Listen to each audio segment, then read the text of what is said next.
Welcome to the SAIGA podcast, the Southern African Institute of Government Auditors podcast, where we discuss matters relating to transparency, accountability, governance, and performance, all in aid of learning from one another and improving our performance in our work areas.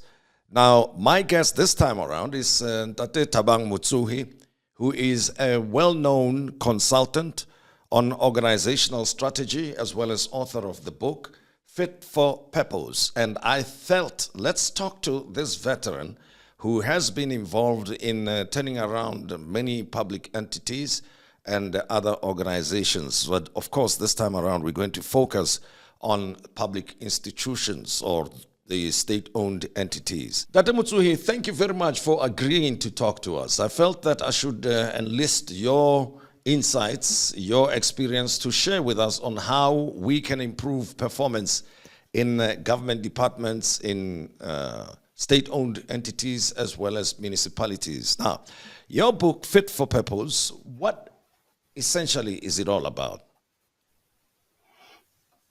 Look, Tim, the book is a result of many engagements with state-owned enterprises and the companies in the private sector.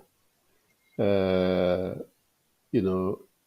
I went about doing strategy advice, usually what you call strategy review and repositioning or resetting. And it is this experience that, motivated me ultimately. Remember, I've been doing this work since 2002. And I decided in about 2016 that I think maybe I should, anchor all this in a book, because that's easier to access than reading my opinion pieces that had been published so many times in Business Day, etc. That's the first thing. The second thing is that it was inspired by the realization that the question, there is a lack of depth at most state-owned enterprises about the meaning of what complexity thinking actually requires when you do strategy. And the lack of strategic foresight, looking into the future about the potential impact of what you are trying to do now, and answering the question, why do you do what you're doing now? What is it that you want to achieve? Which takes me back to the fundamental question of, for any organization, what is the purpose of that organization? What is it intended to achieve? What is the vision? Because you see, when you understand that, when you understand the purpose, the objective and vision, then you ask the next question: how do I then achieve or implement that purpose? How do I achieve the vision? And to achieve all those, the purpose and the vision depends entirely on how you structure the resources around you, be they, competencies and skills, finance, governance, and so on. How do you put all that together in what you call an operating model to help you achieve that? Now, I found a lot of misunderstandings. I'll tell you one good example. In 2002, I happened to consult to a very, very large public finance institution. And in the first meeting, I asked, when I get into an organization, I look into its statement of purpose and vision as recorded in the documents. And I've read that according to what the executives have decided, you want to be one of the best institutes in the whole of Africa. You want to be counted among the top. Now I said, you see, when I read something like that, it immediately says to me, you don't want to be the pace setter. You want to be counted among the best. in the front line of the activities that we're involved in. Immediately, one of the executive directors said, no, no, no, that is not what we agreed. What we have agreed is to be the best in Africa in what we do. Then I said, CEO, I think we have a problem now because it looks like there is a split in your executive team about what the purpose is and where the vision that drives you. What is it that you want to achieve? If we don't agree on that, it will be difficult to discuss what you must do to get there. Now, I then suggested, look, let's have an adjournment. I want to leave you alone overnight. Go and discuss this matter and all its ramifications and implications before we can continue. That happened. The following morning, we started again. I said, tell me now, what is your shared understanding of the purpose of this organization? And they all agreed, we want to achieve this and this and be the best. That's our vision in Africa. Then I said, now we can start talking because you've clarified exactly where you want to go. Yep. Now let's talk about strategy. How do we go there? That is the function of strategy and planning, because now we are going to be addressing quite a number of issues. And if you look at a number of state-owned enterprises, you must remember that we inherited almost all of them from the apartheid government, be it Transnet or Eskom or whatever, most of them, if not all. But I don't recall ever, whether we sat down and asked ourselves, in the democratic era, what do you want to achieve with these state-owned enterprises? It is something that we tried to touch on in 2010, and in that presidential commission that actually ended up with a report that was published in 2012 on how to manage, state-owned enterprise, etc. Now, but that was not conclusive. It required that for each of them, there has to be this inquiry into its purpose and into what it is intended for and what it's supposed to do and what the vision is. We don't have that.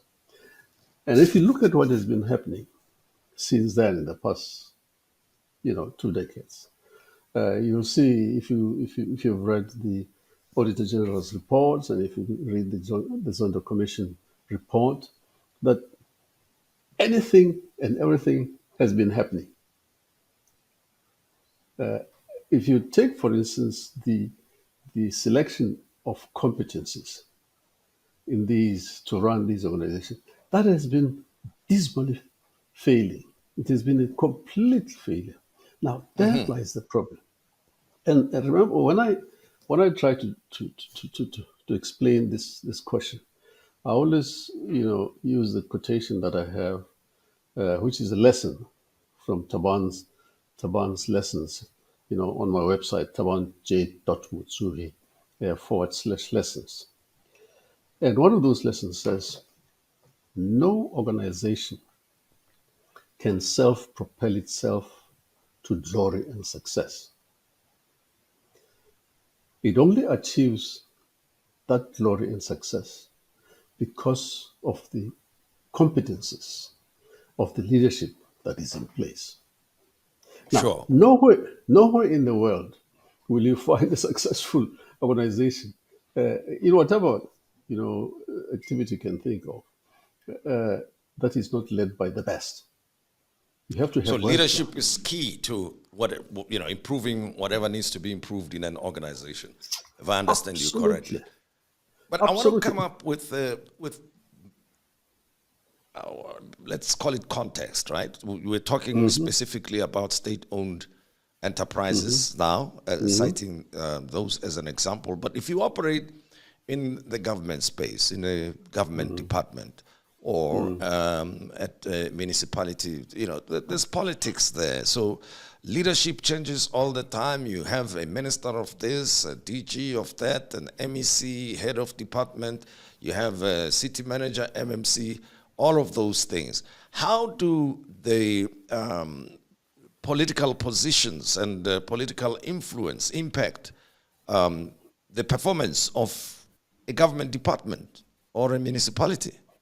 I'm just putting myself in the shoes of somebody who's mid-level, operating in a department or at a municipal level, who may share what you've just told us now and believes that we've got to be competent, you've got to go do this, do that. But, the vision always changes in those areas. Your question, Tim, raises, the paradox that I try to deal with in the book, because indeed it is a paradox. When we, got into the first administration, it was confronted with a whole lot of compelling things that must be done. One of the first was to deal with the level of poverty, etc., and to develop strategies to do, to deal with things like, debt, how to improve public services, and so on. Now, it compelled that we adjust our municipal delivery system in the manner that it has been done in order to deliver the services. Now, the only interface between the public and the government system or the public system is the municipality. But if you look at what we've been doing in the past 30 years, is that we have ignored that, reality, that this is the primary interface between government and the people. And what we have done, we've used the municipalities as an extension of patronage, where you put in, the toy-toying, the best toy-toying guys in the communities to be in the municipalities as councillors, and then you start employing municipal managers that have absolutely no clue about what they're doing. You put in financial managers that have never even seen a financial book, who can't even do financial analysis. Now, what else would you expect except disaster? And in fact, what is actually transpired over time is that, the people started reacting. You began to see a crescendo of protests throughout as many communities in South Africa. And that has never stopped. It has been going on. And the protests are about a very simple thing. We want better services as promulgated in the Constitution. Now, in order to do that, there's only one compelling thing to do. You must have municipal infrastructure and system that is fit for purpose. Now, this is where the whole question of the book comes in, because you see, when you have determined that this is what needs to be done, when you agree that yes, indeed, this is what the municipalities have to do, you have to make sure that you put a structure that can deliver that efficiently and effectively. Now, I think there's no one really with a rational mind thinking who can, not agree or who can disagree with the fact that the municipal level of government interface has been a disaster and continues to be a disaster. There are many factors that play a role there because it's a very complex and a complex context. You have the legislation, you have the governance structure, etc. We have thrown everything at municipalities. I think there are about 5 or 6 interventions, as far as I remember, from way back in the early 2000s to try to fix this, to try to fix the other. And I've operated at that level in the early 2000s. Then you went up to something called back to basics, When all those other things that were being done didn't work, we said, okay, fine, let's go back to basics under the late Pravin Gordhan. It still didn't work. We now have one metric that really defines uh, our success at the municipal level. It is the free flowing, untreated sewage in most communities in South Africa. That is the metric that we should use. Now, you can't ask for a good example of failure. The second is the quality of potable water. It has collapsed. I remember when I did Mohali City way back 2002, an abrasive, very, very arrogant, you know,